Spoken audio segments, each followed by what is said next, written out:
오전에 함께 보실 말씀은 신명기 8장 1절에서 4절까지 말씀을 보겠습니다. 신명기 8장 1절에서 4절까지 말씀을 보도록 하겠습니다.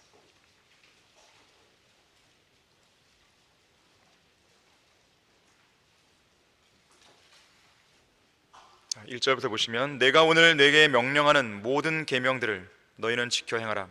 그리하면 너희가 살고 번성하며 주께서 너희의 조상에게 약속하신 그 땅에 들어가서 그것을 차지하리라. 주 너희 하나님께서 이 40년 동안 광야에서 너를 인도하셨던 모든 길을 너는 기억하라. 이는 너를 겸손하게 하시고 시험하사 내가 주의 계명들을 지키는지 그렇지 않은지 내 마음속에 있는 것을 알려 하심이니라.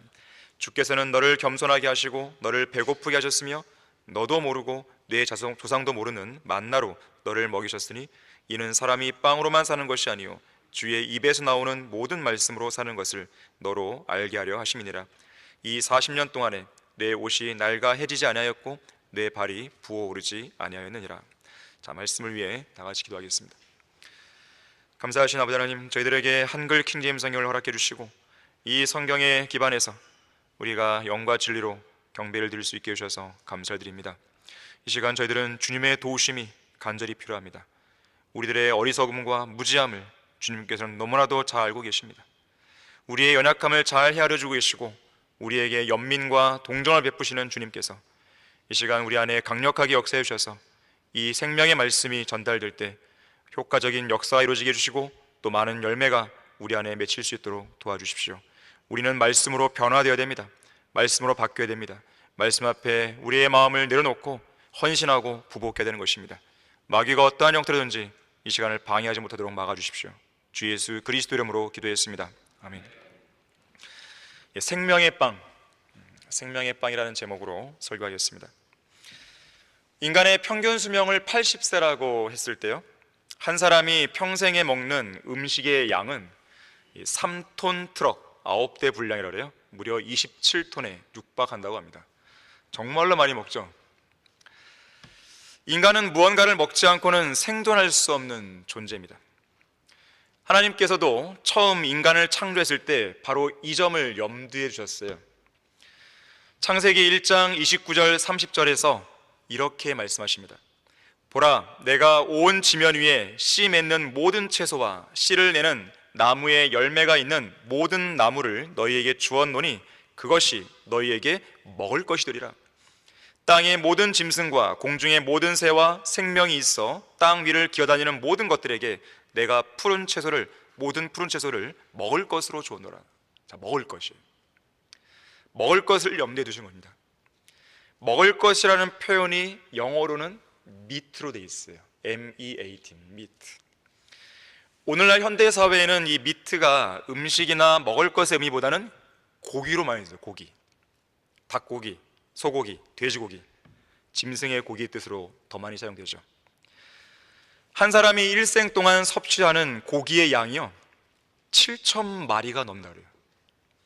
한 사람이. 저는 별로 고기를 안 먹는데 잘 누가 많이 먹는지 그 평균을 높이는 것 같아요.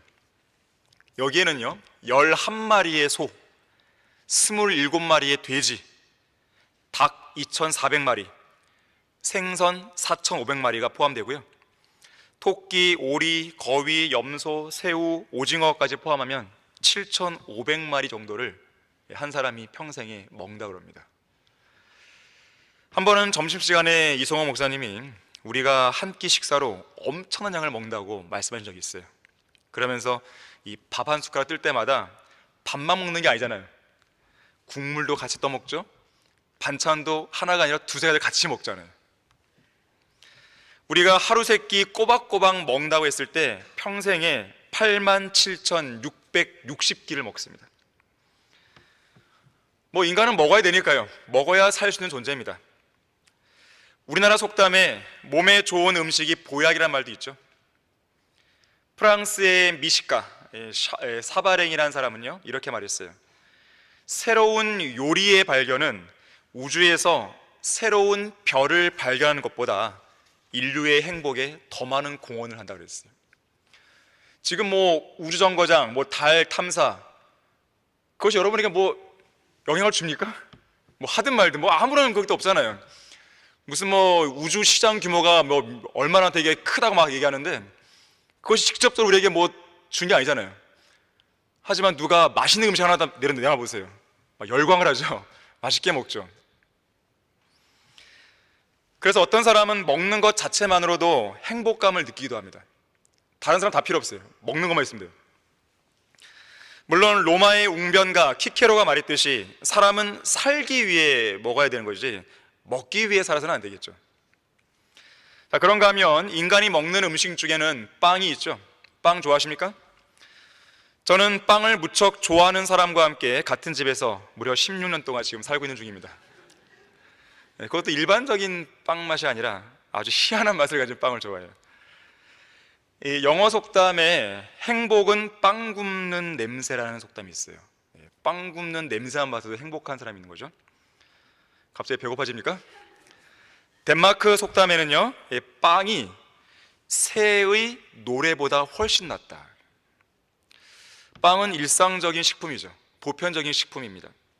인간에게는 없어서는 안 될 필수 음식이고 대부분의 사람들이 선호하는 주된 먹거리죠. 이 독일어 속담에는요, 빵을 얻어먹은 사람은 그의 노래를 부른다, 그런 말이 있어요. 그러니까 이 빵을 얻어먹은 사람은요, 자기에게 빵을 공급해 준 사람이 있을 거 아니겠어요? 그 사람의 견해와 의사를 적극적으로 지지하고 대변하고 따르게 된다는 거예요. 빵 하나 때문에 모든 걸 다 팔아넘기는 거죠. 이 독일의 문헌학자 알프레트 괴체라는 사람은요, 아침 시간은 인간의 입에 빵과 금을 가져다 준다 그랬어요. 빵은 음식이고 금은 돈이죠. 자, 음식과 돈이 인간의 삶에 중요한 필수 요소듯이 이른 아침 시간 역시나 인간 생활에 매우 큰 영향을 미친다는 뜻이에요. 자, 어쨌든 빵은 그만큼 인간의 삶의 큰 부분을 차지하고 있는 거예요. 한편 인류의 불행과 저주는 먹는 것에서 시작됐죠. 최초의 인간이 먹지 말아야 할 열매를 먹었을 때 죄와 사망이 이 땅에 들어왔기 때문에 그렇습니다. 주 하나님께서 그 사람에게 명령하여 말씀하시기를 동산의 모든 나무에서 나는 것을 내가 마음대로 먹을 수 있으나 선과 악의 지식의 나무에서 나는 것은 먹지 말라. 내가 거기서 나는 것을 먹는 날에는 반드시 죽으리라. 사느냐 죽느냐 그것이 문제로다가 아니라 먹느냐 먹지 않느냐, 그것이 문제였던 것이죠. 먹으면 죽음이요 먹지 않으면 영생인 것이죠. 만일 첫사람 아담이 금지된 열매, 선과 악의 지식의 나무에서 나는 열매를 먹지 않았다면 마음대로 먹을 수 있도록 허용된 생명나무를 먹으면서 영원토록 살았겠죠. 영원토록 주님과 함께 교제하고 동행하고 통치하고 그랬었겠죠. 자, 이렇듯 첫사람 아담은 하나님의 명령에 불순종한 결과 먹지 말아야 할 것을 먹음으로 영원한 죽음을 초래했습니다. 하지만 마지막 아담이신 예수 그리스도께서는 바로 그 먹는 문제와 그로 인해 초래된 죽음의 문제를 완전히 해결해 주셨습니다. 그리고 생명의 빵이 되셔서 우리 죄인들에게 영원한 생명을 얻을 수 있는 그 길을 열어주신 것이에요. 자, 우리 다 같이 요한복음 6장 한번 보겠습니다.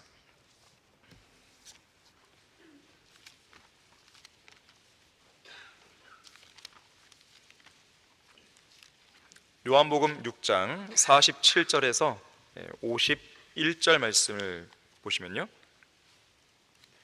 6장 47절부터 보시면 진실로 진실로 내가 너희에게 말하노니 나를 믿는 사람은 영생을 가졌나니 나는 그 생명의 빵이라. 너희의 조상은 광야에서 만나를 먹고 죽었으나 이것은 하늘에서 내려온 빵이니 그것을 먹는 자는 죽지 아니하리라. 나는 하늘에서 내려온 살아있는 빵이니 누구든지 이 빵을 먹으면 영원히 살리라. 또 내가 줄 이 빵은 세상의 생명을 위하여 줄 나의 살이라고 하시니라. 자, 나는 그 생명의 빵이라 그랬어요. 자, 첫 번째로 하나님께서는 광야의 이스라엘 백성들에게 하늘에서 빵을 내려주셨죠. 그 빵은 만나였습니다. 빵의 이름이 왜 만나인 것인가? 그것이 무엇인지 알지 못하기 때문에 만나라는 이름이 붙인 거예요. 뭔지 모르기 때문에. 자, 왜 알지 못했는가? 이 땅에서 일반적으로 먹는 음식이 아니기 때문에 그렇습니다. 만나는 하늘의 곡식이었어요. 시편 78편 24절에 보니까 그들에게 만나를 비같이 내려 먹이시고 하늘의 곡식을 그들에게 주셨다고 말씀합니다. 만나는 하늘의 곡식이에요. 이 땅에 나오는, 이 땅에서 생산되는 그런 곡식이 아닙니다. 자, 우리 다 같이 출애굽기 16장 2절 한번 보겠습니다. 자, 만나에 대해서 아주 자세히 나오는 장이 출애굽기 16장이죠. 자, 출애굽기 16장 2절 말씀을 보시게 되면,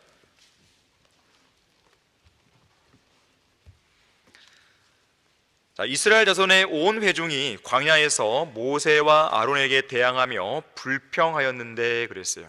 자, 불평이 나오죠. 앞선 15장에서는요, 이 마라라고 하는 지역에서 물이 쓰다면서 불평했어요. 그러면서 우리가 무엇을 마실까? 자, 처음에는 물에 대해서 불평했고, 이번에는 고기와 빵 때문에 불평하는 거예요. 자, 3절 보십시오. 이스라엘 자손이 그들에게 말하기를 우리가 고기솥 옆에 앉아있던 때와 빵을 배불리 먹던 때에 이집트 땅에서 주의 손에 죽었더라면 좋았으리라. 너희가 우리를 이 광야로 데리고 나와 이 온 무리를 굶어 죽게 하는도다 하더라. 자, 언제나 그렇듯이 자기가 현재 당면하고 있는 고난과 고통은 그보다 훨씬 더 괴롭고 힘들었던 지난날의 과거를 장밋빛 물감으로 채색해 놓습니다. 과거가 좋아 보이는 거죠. 과거 예찬론자가 되는 거예요. 하지만 아무리 현재의 광야 생활이 힘들다고서니 그 고통이 이집트에서 노예로 지내며 받았던 극심한 괴로움만 하겠습니까? 항상 그렇지만 가까이서 볼 때는 고통스러워도 멀리서 보면 다 괜찮아 보이는 거예요. 지금의 고통은 고통스럽지만 먼 옛날의 과거는 별로 안 고통스러워 보이는 것이죠. 인간은 망각의 존재죠. 그래서 과거를요, 정확하게 기억해내지 못하는 거예요. 그래서 우리가 이게 기록을 남기는 거잖아요. 사진을 찍고.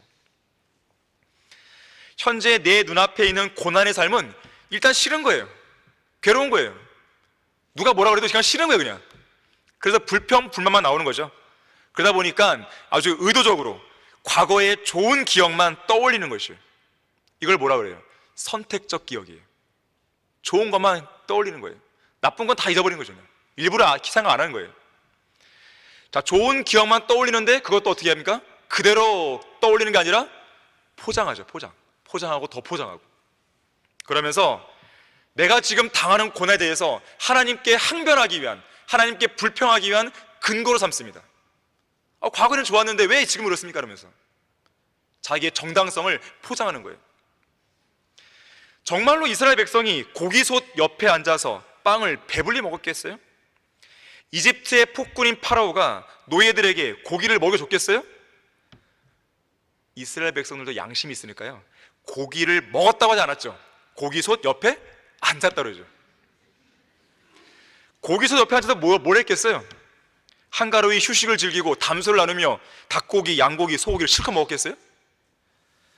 이런 망상은 그들의 불평, 불만을 정당화하기 위해서 만들어낸 왜곡된 기억입니다. 이들은 이 옆에 앉아서 흙을 이기고 벽돌을 만드는 고된 노동만 했을 뿐이에요. 물론 아무리 노예라 해도요, 먹어야 일을 하니까 빵은 줬겠죠. 하지만 배불리 먹을 정도의 빵은 주지 않았습니다. 하지만 현재 광야 생활의 고난과 비교해 보니까 그때 먹었던 시커먼 빵 몇 조각이라도 배불리 먹은 빵처럼 기억되는 거죠. 자, 본문에 나오는 이 광야 생활의 불평분자, 불평꾼들은 아마도 이렇게 하소연했을 것이에요. 럭한 목사님의 설명을 좀 더 보완해서 얘기하면 이렇게 했을 거예요. 차라리 그때 그 시절이 좋았는데, 옛날이요, 그때는 새벽 4시에 일어나서 저녁 6시까지 하루 14시간씩 일했지, 얼마나 좋았던가. 1년 365일 하루도 쉬지 않고 일주일 내내 100시간씩 일하던 시절 그립지 않은가?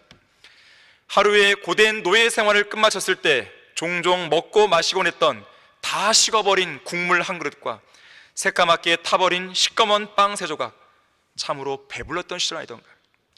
잠깐 쉬었다고 무참하게 채찍을 휘두르던 이집트의 감독관들, 다시 한번 보고 싶지 않나? 자, 오늘날 육신적인 성도들, 하나님께서 이미 풍성하게 주신 복을 누리지 못하는 그런 그리스도인들은 하나님의 은혜 아래에서 고난을 받는 것보다 마귀 아래에서, 마귀의 노예로 사는 게 더 낫다고 여기는 거예요. 정말 그런가요? 하나님의 은혜 아래에서 경건하게 살다가 박해를 받느니 차라리 마귀의 종노릇하며 살다가 지옥 가는 게 낫겠어. 이런 고백과 똑같은 거죠. 자, 어쨌든 13절 말씀을 보니까 자비로우신 하나님께서는 그들의 불평을 들으셨다 그랬어요. 그리고 저녁에는 고기로 메추라기를, 아침에는 빵으로 만나를 내려주셨습니다. 자, 만나는 하늘로부터 내려온 빵입니다. 4절 말씀에서는 하나님께서 그 빵을 비처럼 내리겠다 그랬어요. 자, 만나는 땅의 곡식이 아니라 하늘의 곡식이고 천사들의 음식이라고 성경은 말씀합니다. 천사들의 음식이에요. 여기 16장 14절에 보니까 만나의 모양을 보세요. 작고 둥그렇고요, 흰 설이 같았어요. 흰 설이 같았기 때문에 21절에 보니까 온도가 올라가면 어때요? 녹아버리죠. 또 31절에 보니까 고수풀 씨앗 같다 그랬고 색깔은 하얀색이고, 자, 맛을 보니까 꿀 섞은 전병 맛 같다 그랬어요. 어떤 맛일까요? 정말 궁금하죠. 이 만나에 관해서 하나님이 주신 명령을 보니까 각 사람은 매일 아침이에요. 매일 아침 가족 수에 따라 이 만나를 한 오멜씩 거두라 그랬어요. 이 한 오멜이면 3.9리터 정도 됩니다. 그리고요, 거두되 다음날 아침까지 남겨두면 안 돼요. 매일같이 아침만 나가서 거둬와야 돼요. 다음날 아침까지 남겨두면 어떻게 됩니까? 악취가 나고 벌레들이 생깁니다. 20절에 보니까. 다만 7째 날은 안식일 아니겠어요? 그래서 안식일날은 휴일이니까 나가서 가주면 안 되잖아요. 그래서 6째 날에 2배의 양을 거두라 그랬습니다. 2배의 양을 거뒀는데 다음날 돼도 안 썩는 거죠. 놀랍죠. 하나님께서 관장하시는 거예요. 그런데 이 간단한 명령조차도요, 이스라엘 백성은 지키지 못합니다. 그래서 28절에 보니까 이 다음날 아침까지 남겨뒀다가요, 벌레들이 생기고 악취가 나는 일이 생겨버린 거예요. 그렇게 어려운 명령이 아닌데요. 27절에서는요 7째 날인 안식일에 나가지 말라 그랬단 말이에요. 6째 날에 나가서 2배를 가져오라 했단 말이에요. 그런데 7째 날에 또 나가는 사람이 또 있어요. 하지 말라면 꼭 하는 사람이 있죠. 이 사진을 찍더라도 어떻습니까? 꼭 눈을 감는 사람이 있습니다. 하나님의 명령이 주어졌을 때 하지 말라 그랬는데 꼭 하는 사람이 있고, 하라 그랬는데 꼭 안 하는 사람이 있죠. 이스라엘 백성들이 바로 그런 사람들이었어요. 자, 그런데 중요한 게 있습니다.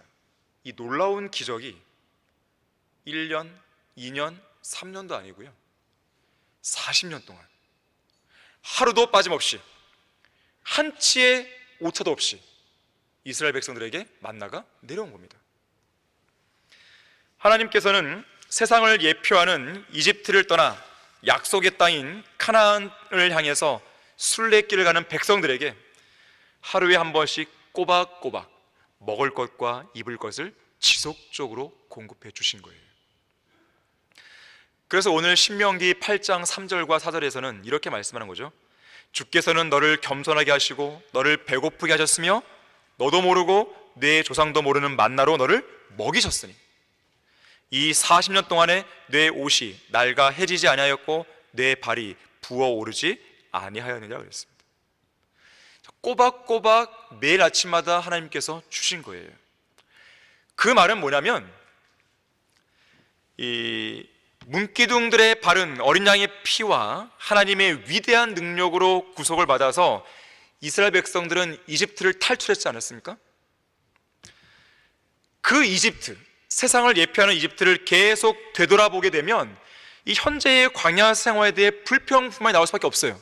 하지만 하나님을 온전히 믿고 신뢰하는 가운데, 매일매일 꼬박꼬박 이렇게 공급해 주시는 하나님을 신뢰하는 가운데 약속의 땅을 바라보면서 이 광야 생활을 견뎠다면요, 그들은 감사했겠죠. 불평을 안 했겠죠. 오히려 주님이 주시는 안식과 주님의 영광과 주님의 풍성하신 공급을 누렸겠죠. 한 걸음 더 나아가서요, 40년간의 광야 생활 동안 단 하루도 거르지 않고 주님은 공급해 주셨는데, 우리가 어디를 보더라도요 이스라엘 백성들이 감사합니다 이 말을 찾아볼 수가 없어요. 오늘도 만나를 주셔서 감사합니다 이런 말 한 적이 없습니다. 오히려 불평합니다.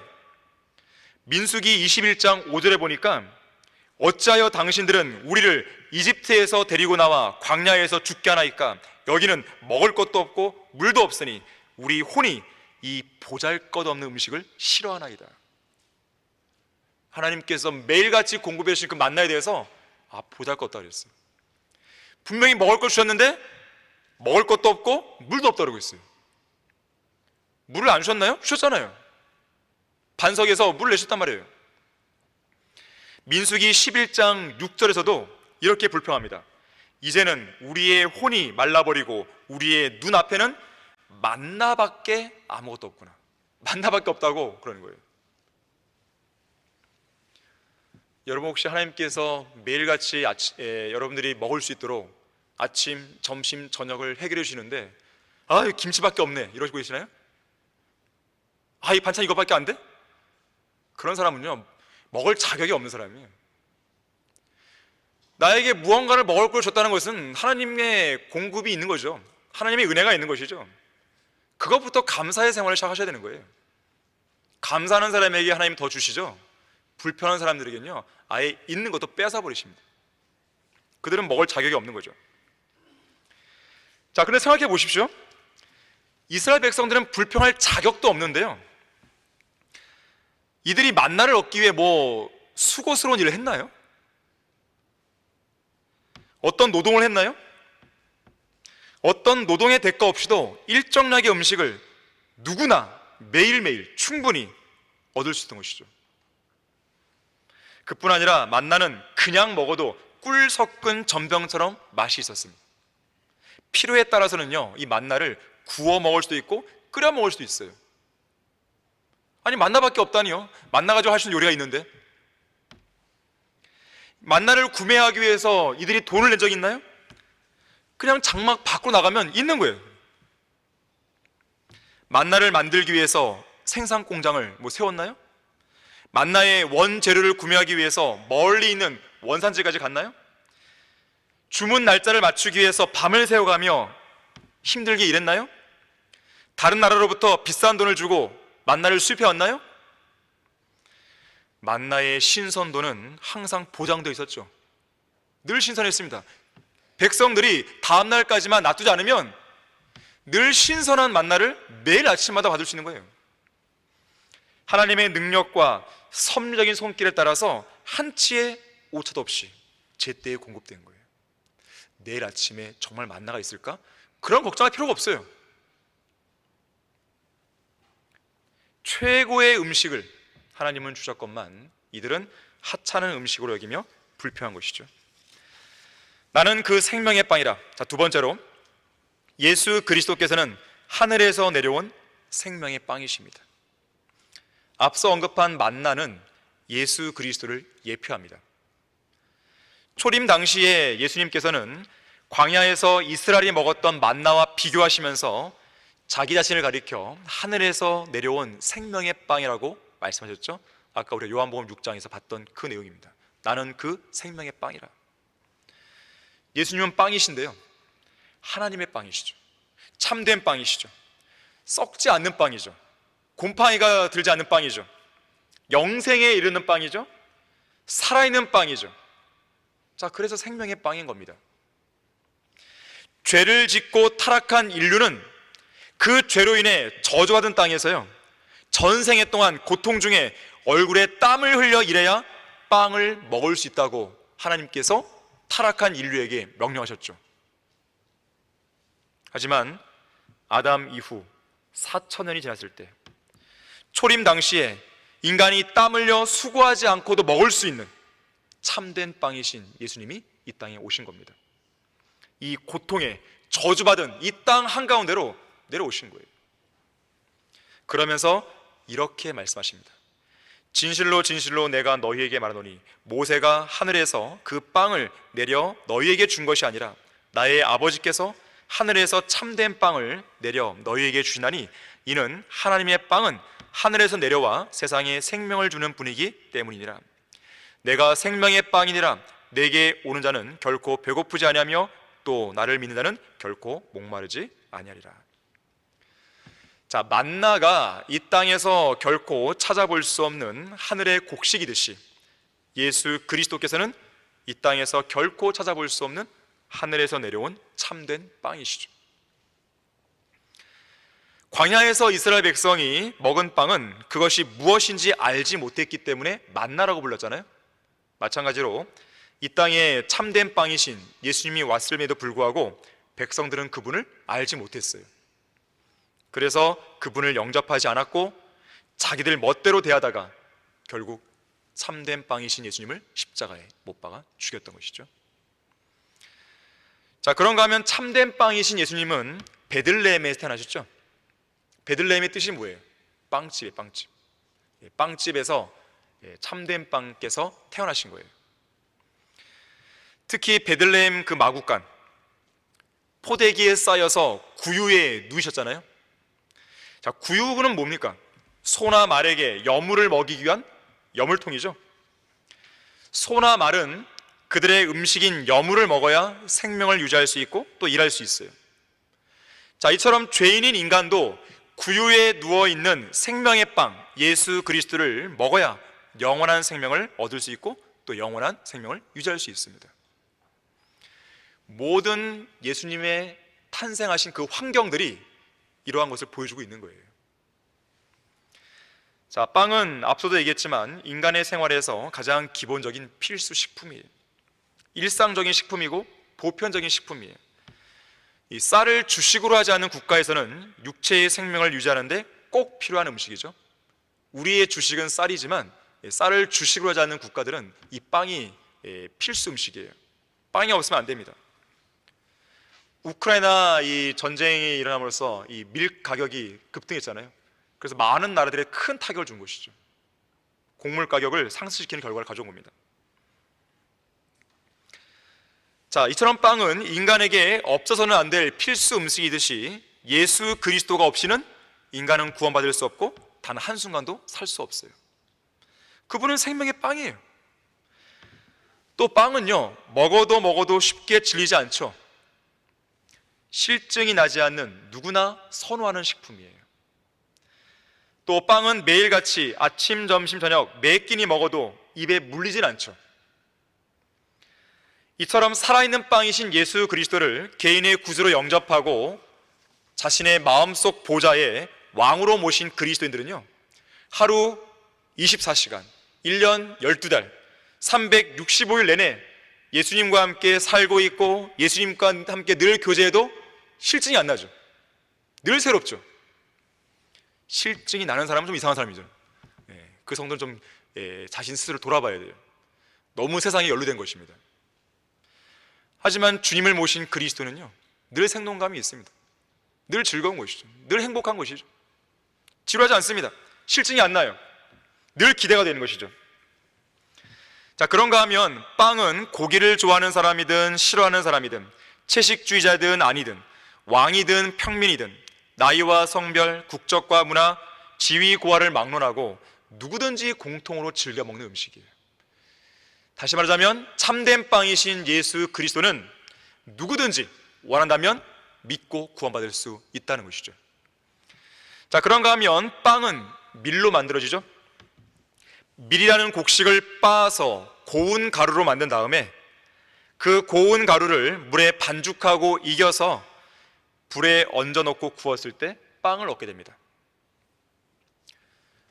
자, 그런데 하늘에서 내려온 생명의 빵을 만드는 그 밀은 이 땅에서는 결코 찾아볼 수 없는 밀이에요.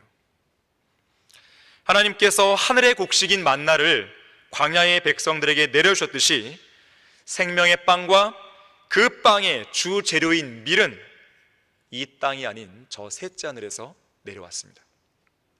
저 셋째 하늘에서 깊음, 유리바다를 건너 이 땅으로 내려왔어요.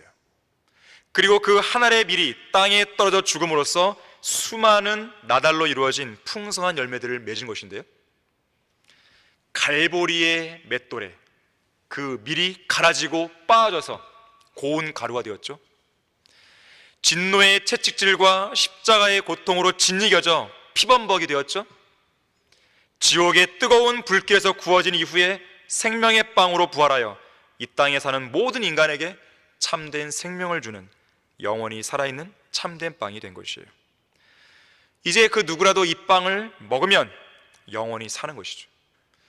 이것은 하늘에서 내려온 빵이라 너희 조상이 만나를 먹고 죽은 것과 같지 아니하니 이 빵을 먹는 자는 영원히 살리라. 자, 참된 빵을 먹으라는 것은 뭡니까?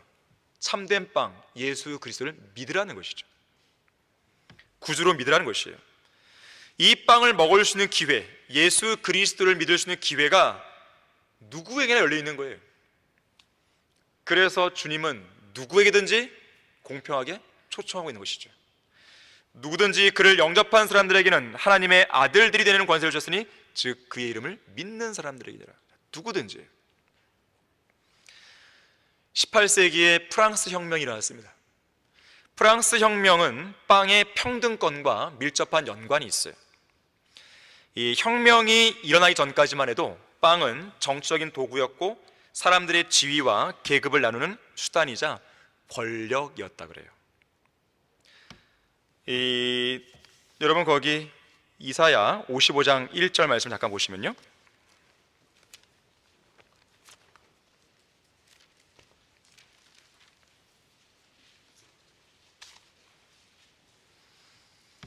주님께서 마련해 주신 그 빵은요, 그리고 생명수는요, 아 너희 목마른 자들 누구든지 물들어 나오라, 돈 없는 자도 오라, 너희는 와서 사 먹으라, 정령 와서 돈 없이 값 없이 포도주와 젖을 사라 그랬어요. 그런데 18세기에 일어난 프랑스 혁명은요, 이 빵의 평등권이 없었어요, 당시에. 그래서 빵의 평등권과 밀접한 연관을 가지면서 일어나게 된 혁명입니다. 이 당시의 농민들은 어떤 빵을 먹었냐면 거친 호밀이나 보리로 만든 딱딱하고 거무스름한 이 빵만 먹을 수 있었습니다. 그리고 흰색의 부드러운 빵은요, 귀족들만 먹었어요.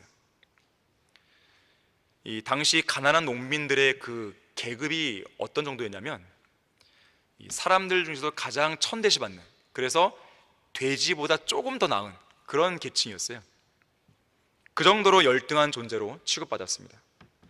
그래서 딱딱한 빵을 먹어야 열심히 일하게 될 수 있는 거야, 이런 생각이 지배적이었어요. 반면에 귀족들은요, 하나님께서 귀족들에게는 아주 고상하고 약한 소화기관을 줬기 때문에 흰 빵만 먹게 했다는 것이 지배적인 논리였습니다. 말도 안 되는 논리죠.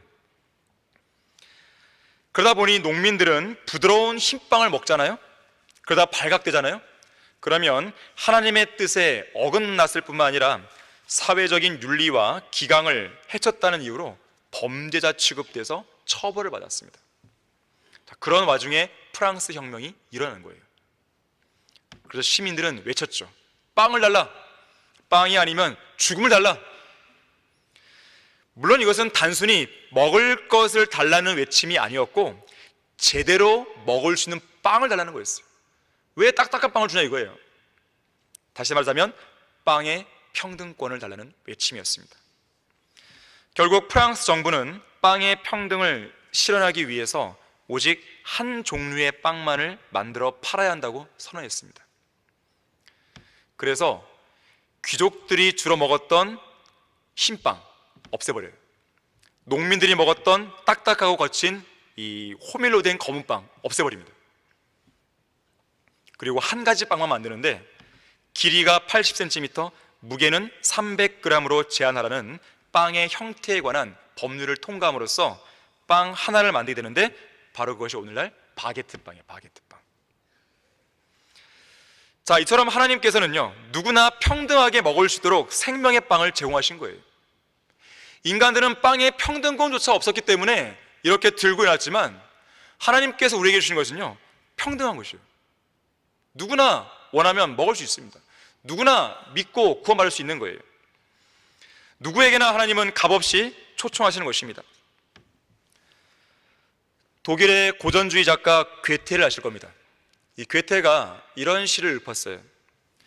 눈물 젖은 빵을 먹어본 적이 없는 자, 슬픈 밤을 한 번이라도 침상에서 울며 지내본 적이 없는 자, 그는 당신을 알지 못하오니 하늘의 권능이시여 당신을 통해 우리는 삶의 길을 얻었고 불쌍한 죽을 자들 타락해 하시어 고통 속에 버리셨으니 저희는 죗값을 치르게 됩니다. 이미 죗값을 치르신 예수님이 계시는데 그분을 믿지 않은 것이죠. 괴테는 구원받지 못한 죄인이었어요. 괴테는 눈물 젖은 빵은 먹어봤어도 생명의 빵이신 예수 그리스도는 제대로 먹은 게 아니죠. 책 중에서요, 빵에 관한 위대한 책이라는 그런 도서가 있어요. 빵에 관한 위대한 책. 이 책에는 99가지의 빵이 실려 있습니다. 하지만 한 가지 빵이 없어요. 생명의 빵은 없는 거죠. 생명의 빵은 오직 성경에서만 발견되는 것이에요. 나는 그 생명의 빵이라. 자, 세 번째로, 사람이 빵으로만 사는 것이 아니요 하나님의 말씀으로 살아야 한다고 오늘 본문 신명기 8장 3절에서 말씀합니다. 자, 다시 한번 찾아보겠습니다. 신명기 8장 3절입니다.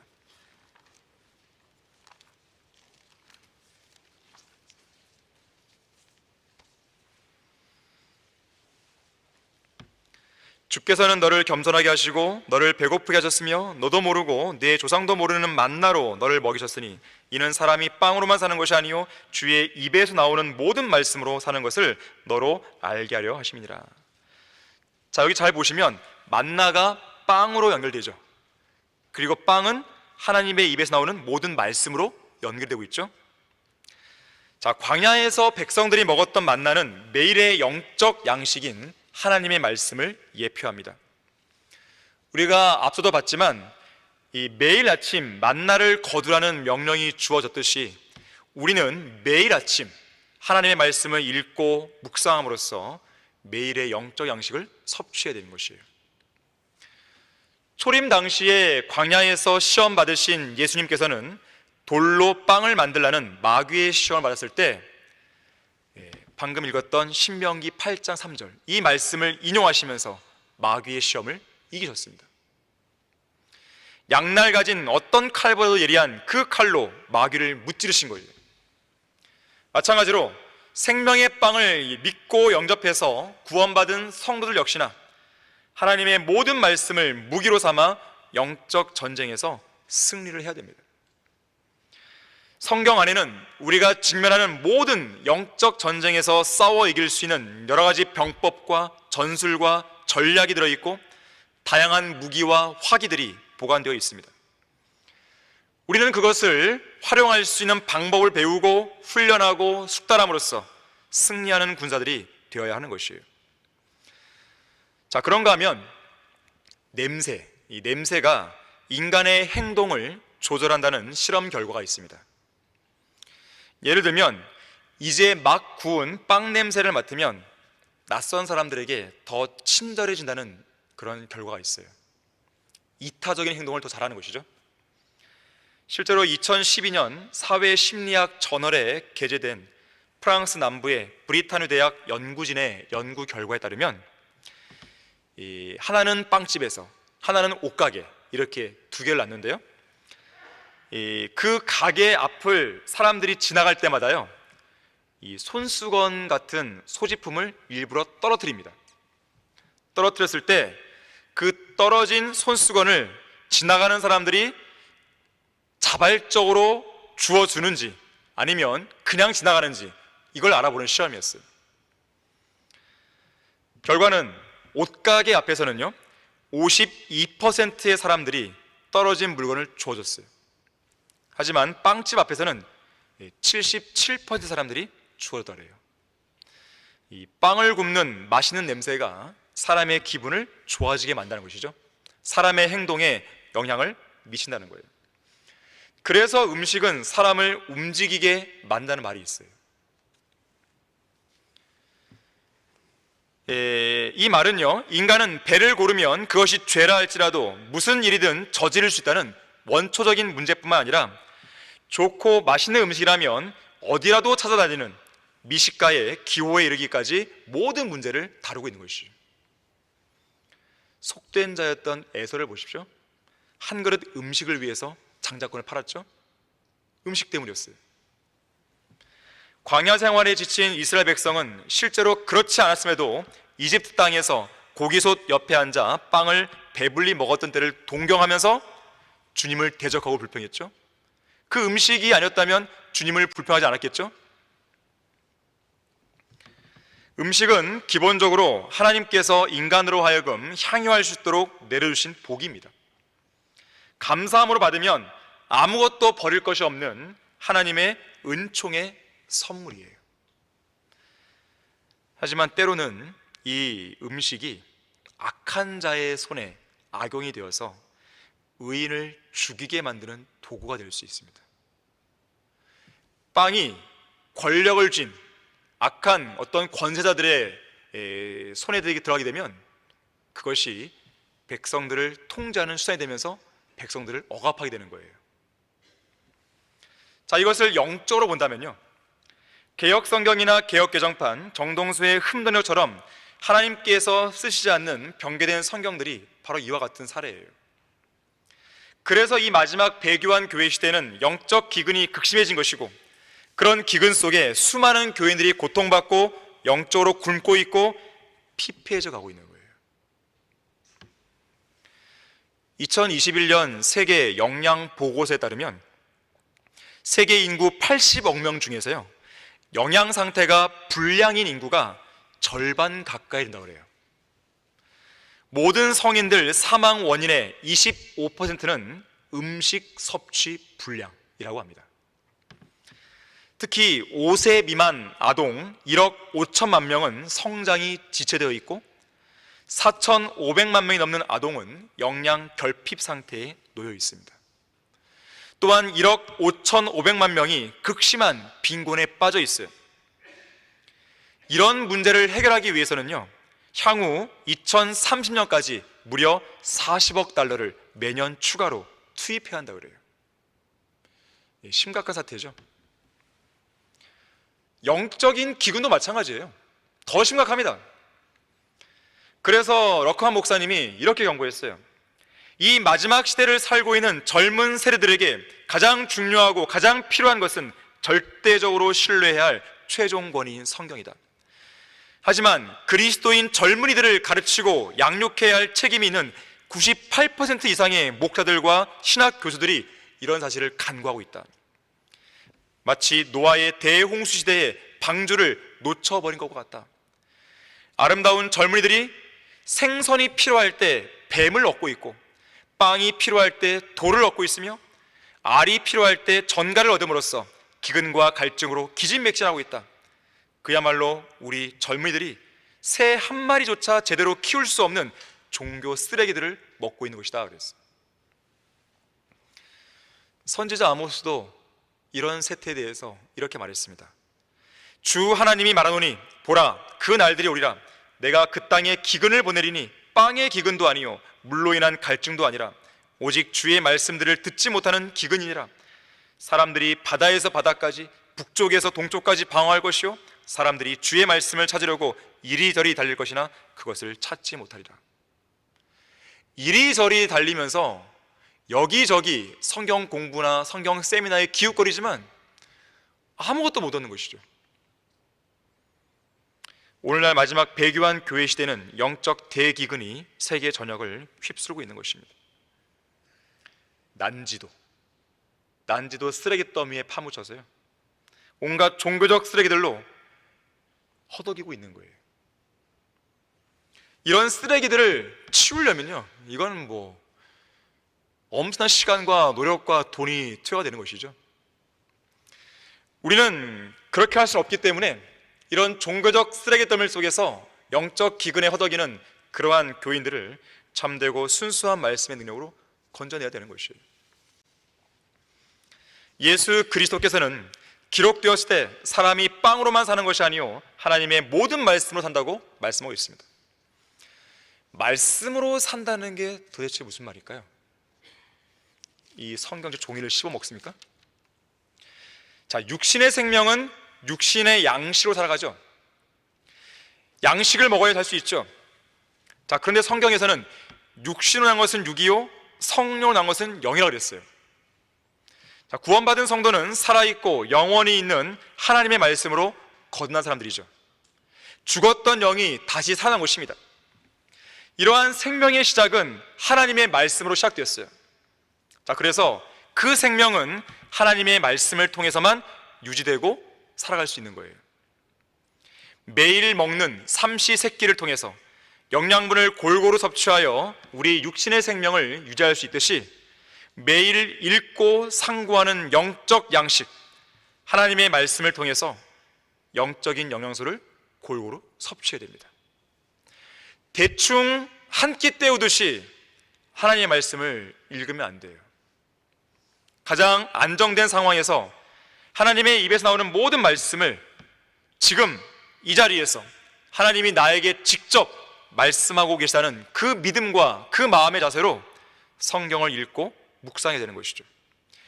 매일같이 하나님의 말씀으로 살아야 되는 것이고 하나님의 말씀이 매일같이 우리 안으로 공급되어져야 돼요.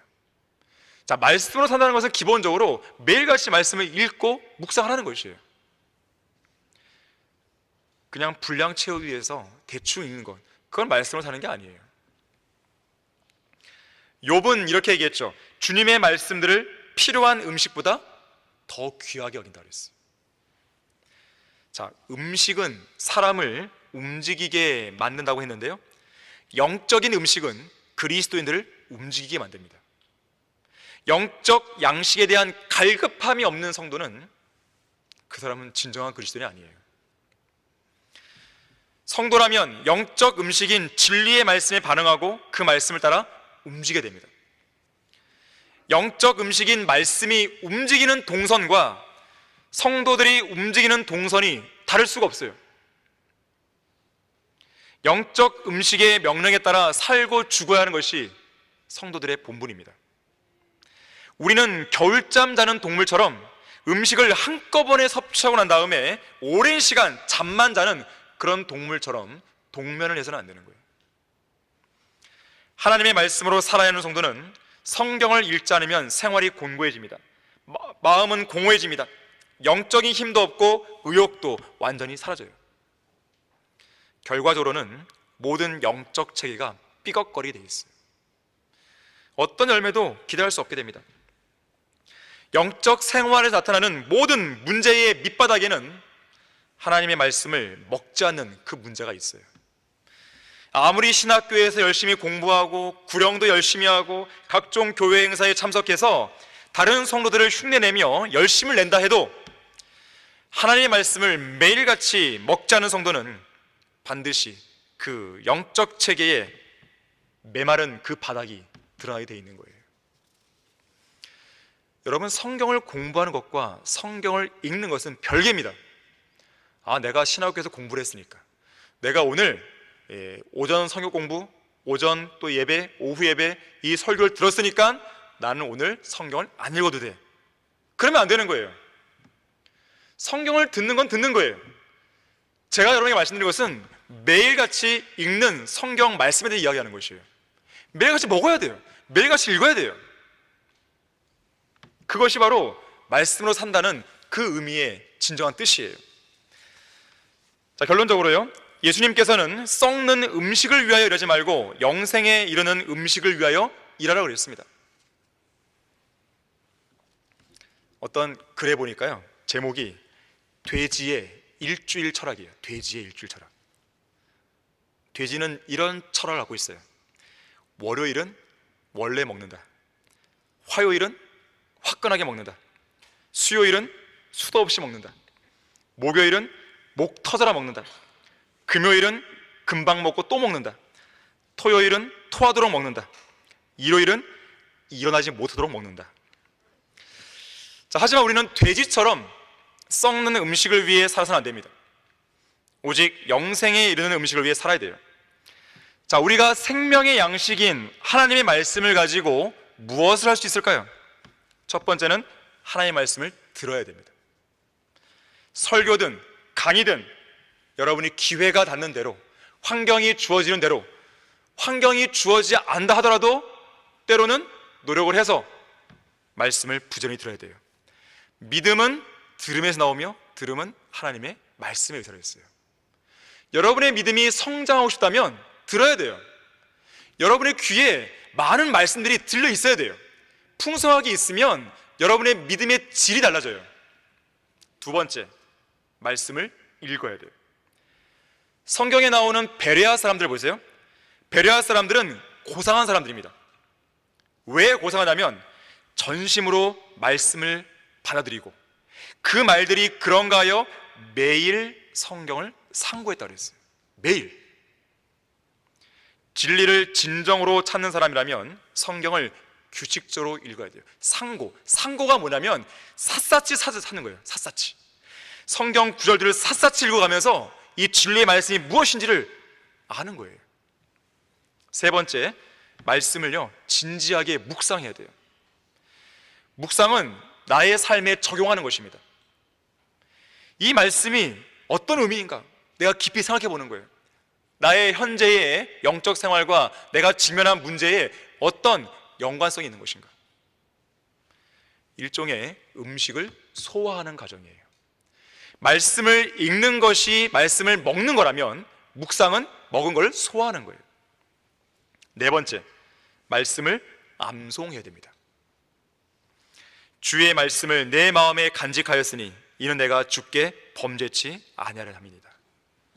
말씀을 마음에 간직하는 것이 암송입니다. 말씀을 암송하면 말씀을 마음속에 간직할 수 있고, 말씀을 간직하게 되면 그 말씀을 내가 주장할 수 있어요. 어떤 상황이 직면해도 그 상황에 적합한 말씀들을 내가 내세울 수 있는 거예요. 그렇게 주장하면 우리의 삶에서 죄를 벗어버릴 수 있는 거예요. 주의 말씀을 내 마음에 간직하였으니 이는 내가 주께 범죄치 아니하리이다. 나는 왜 이렇게 자주 죄에 넘어질까? 말씀이 마음에 간직이 안 된 거예요. 말씀이 정말 마음판에 딱 새겨지면요 어떤 죄의 유혹이 왔을 때 그냥 쫓아냅니다. 그냥 그게 싫은 거예요. 보기도 싫은 거예요. 하지만 말씀이 잘 간직이 안 되어 있으면 쉽게 미혹되어 버리죠. 이길 힘이 없는 것이죠. 다섯 번째, 말씀을 전파해야 돼요. 때를 어떤지 뭘 어떤지 항상 말씀을 전파할 대비를 해야 되는 것입니다. 마지막 여섯 번째, 말씀을 공부하는 거예요. 우리가 말씀을 통해, 성경을 통해 할 수 있는 것이 여섯 가지입니다. 이 여섯 가지를 실행으로 옮길 때 우리는 생명의 빵이신 예수 그리스도의 그 향기를 풍겨낼 수 있는 거예요. 그리고 생명의 빵이신 예수 그리스도를 위한 참된 일꾼이 될 수 있는 것입니다. 여러분이 이제 오늘부터는요 하나님의 말씀을 부지런히 읽고 공부하는 가운데 그 말씀에 사로잡힌 그 인생을 살아야 되는 것이죠. 그런 삶을 살길 바라겠습니다. 자, 다 같이 기도하겠습니다. 감사하신 아버지 하나님, 오늘 우리는 아주 기본적인 진리 하나를 다시 한번 돌아보았습니다. 성경을 우리가 읽고 묵상하고 또 그대로 실행으로 옮기고 전파하는 이 일련의 모든 과정들은 우리의 생활에 온전히 정착되어 있어야 됩니다. 이것은 좋은 습관으로 자리를 잡고 있어야 됩니다. 우리 성도들 가운데 혹이라도 성경을 읽고 묵상하는 그런 일들을 멀리한 그런 성도가 있다면 오늘을 계기로 다시 한번 마음을 새롭게 여밀 수 있도록 도와주십시오. 우리 모두가 말씀에 의해 사로잡힌 그런 인생을 살 수 있도록 도와주십시오. 주 예수 그리스도 이름으로 기도했습니다. 아멘.